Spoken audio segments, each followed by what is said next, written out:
Pourquoi Dieu a-t-il frappé l'Égypte avec 10 plaies? Pourquoi est-ce qu'une seule plaie suffisamment importante ne pouvait pas suffire?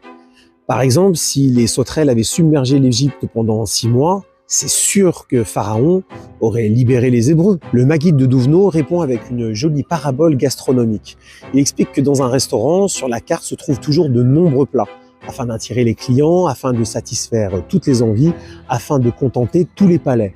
Par contre, quand on se prépare à manger à la maison, en général, 1 ou 2 plats suffisent. Autrement dit, explique Rabbi Rosner, le but des 10 plaies, c'était pas simplement de convaincre Pharaon de libérer les Hébreux. Le but des plaies, c'était aussi d'ébranler les certitudes de chaque Juif, de chaque Égyptien. On ne craint pas tous les mêmes choses. Il y a ceux qui ont peur du noir, il y a ceux qui ont peur des insectes et des poux, et il y a ceux qui ont peur des bêtes sauvages. Moi, j'ai même connu une jeune femme qui hurlait de terreur dès qu'on sortait la lame d'un cutter. D'ailleurs, dans un autre registre, c'est aussi une des raisons pour laquelle le peuple juif a reçu autant de commandements. 613 commandements, 613 mitzvahs. Il y en a tellement qu'il y en a forcément une là-dedans qui va nous plaire énormément et qui va nous entraîner à accomplir toutes les autres. Alors, pas étonnant que chaque juif ait sa fête préférée.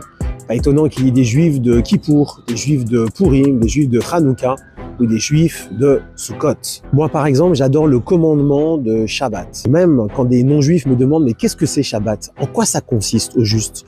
Je leur réponds « Shabbat, c'est comme si tu faisais Noël chaque semaine. » Et ils sont dégoûtés.